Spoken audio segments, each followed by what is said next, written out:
Hello students, here am I with our new topic of chapter polynomials of class 10th. That is, the topic is relationship between the zeros and the coefficients of a polynomial. Okay, let us consider first a linear polynomial.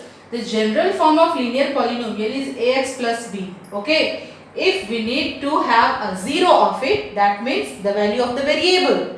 The value of the variable is only the zero for the polynomial, right? So value of x is equals to minus b upon a, and this minus b upon a is the zero for this polynomial.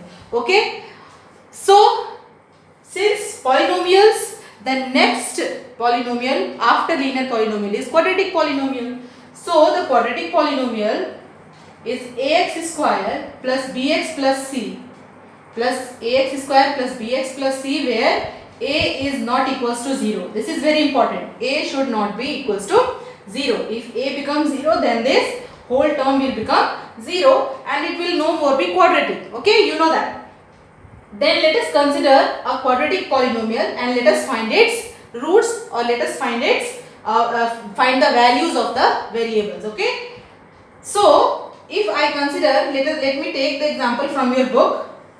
2x square minus 8x plus 6. Okay, 2x square minus 8x plus 6. Students, how to find the factors of this polynomial? Finding factors of the quadratic polynomial you have studied since class 8. Okay, so how to find the factors of the quadratic polynomial? By having the splitting middle term method. Splitting the middle term method. Okay, so finding 0. To find 0, we need to equate it with 0. Now it is a quadratic equation. It is a quadratic equation. Now this term we need to split it. So 2x square, 6 2s are 12 and 6 plus 2 is also 8. So we can write minus 6x minus 2x plus 6 is equals to 0. So 2, if we take 2x common, then x minus 3 will be left inside. Here 2 we will take common, so minus plus minus if we will take common, it will also become minus. X minus 3 is equals to 0. X minus 3 is equals to 0. Then x minus 3 is common and 2x minus 2 is equals to 0. And if I take 2 as a common from here, so it will be x minus 3 into x minus 1 is equals to 0. Here, so for this equation, here we are having two factors. Okay. To get the 0, each factor we need to equate it with 0. Okay. So here x equals to 3 and x equals to 1. So what we can say for these values of x, 1 and 3 are the zeros of this polynomial, this quadratic polynomial. Zeros means if we place, this is our px, right? Px is equals to 2x square minus 6x, 2x, this is our px. Px is equals to 2x square minus 8x plus 6. Okay, this is our polynomial. So what does it mean? X equals to 3 if we put, then also we will get 0 here. And when we put x equals to 1, then also we will get 0. That is why these values of the variables in a polynomial, we say zeros of them. Okay, zeros. Then we have to find the relationship between the zeros and the coefficient of the polynomial. Now here 3 and 1. 3 and 1 are the zeros. And what are the coefficients of the polynomial? Here coefficient of x square is 2, coefficient of x is minus 8, and here it is 6. If we add, you will be surprised to know that there is a very much relationship between these zeros and the coefficients. Let us add. Okay. If we add, we have to write sum of the zeros. Sum of the zeros means 3 plus 4. 3 plus 1, 4. 3 plus 1, 4. Which we will get also from here if we do minus, if we divide the coefficient of x to the coefficient of x square. Minus of minus 8 upon 2 if we do. Always. Negative of the coefficient of x divided by the coefficient of 2. We will get this 4. We will get, isn't it? Okay. Then product of the zero. Product of zeros. Product of the zeros. Product of the zeros 3 into 1. 3 into 1, that is 3 only. So product. Now product, how do we get it? We have to divide the constant term in the polynomial with the coefficient of 2. With the coefficient of 2, that is 6 upon 2. We will get 3. We will get 3. So here we have x equals to 3 and x equals to 1. For you to know it, I have written. Then can we write sum of the zeros as negative of coefficient of x divided by coefficient of x square, and product of zeros we can write constant term by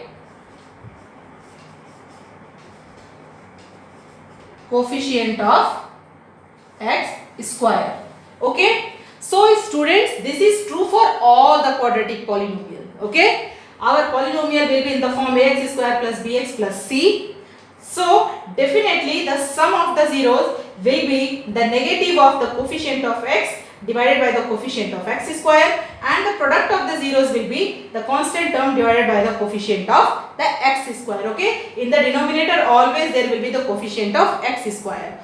Now let us generalize it. Okay. Let us generalize it.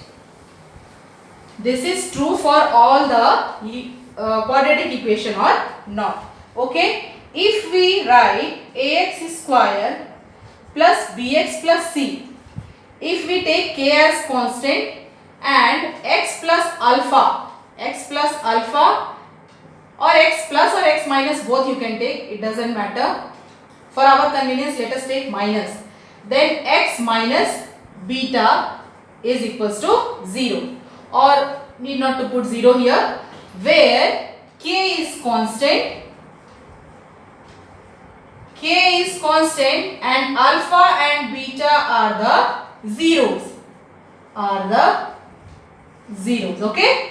Like in the previous, just the example what I have taken, 2 zeros we have got, no, 3 and 1. Similarly, likewise, one zero is alpha and the another 0 is beta. So always in a quadratic polynomial we will have 2 zeros. So in that way we have taken one as alpha and second one is beta. Okay. So if we multiply it,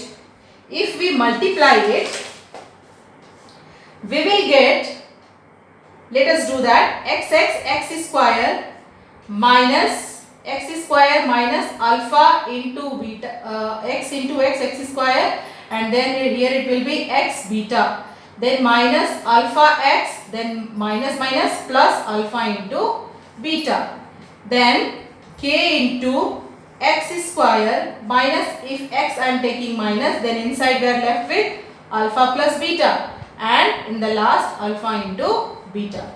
Okay. So now this is resembling with the standard form of the quadratic equation. So if this k is constant, if you multiply inside, kx square minus k x, I am writing it separate, k alpha plus beta into x plus k alpha into beta. Now if we compare the coefficients of x square, x and constant, all the terms, if we compare, that means a will be equal to this k, this a is equal to this k, and this b will be equal to minus alpha into beta k, this b is minus alpha plus beta into k, and this c is what? k into alpha into beta. Okay, please try to understand. Just I have compared this equation to left hand side and the right hand side. The coefficients I have compared, where a is equals to k. In the place of a, here it is k. In place of b, here it is minus k into alpha plus beta, and in place of c, here it is k into alpha and beta. So if we compare now, by comparing or at the values of a, b and c, here we will get alpha plus beta. Alpha plus beta this side, alpha plus beta this b. K will get cancelled. We will get minus b upon a. If we divide both this, we will get alpha plus beta minus b, because minus can come to this side also, minus b upon a. Okay. Similarly here, alpha into beta, if we divide both this and this, then we will get alpha into beta c upon a. So now we have generalized for the relationship between the coefficients and the zeros of a polynomial. A is equals to, the alpha and beta were the roots, were the zeros for the quadratic polynomial. So here alpha plus beta, that means if we add both the zeros, we will get negative of the coefficient of x divided by the positive of the coefficient of x square. Here if we multiply the zeros of a quadratic polynomial, we will get constant term divided by the coefficient of x square. So you have to keep these relation into your mind always when the questions regarding this topic will be asked. Okay. So this relation we will use to solve the example questions and the exercise questions, and that thing we will discuss in the next video. Thank you so much.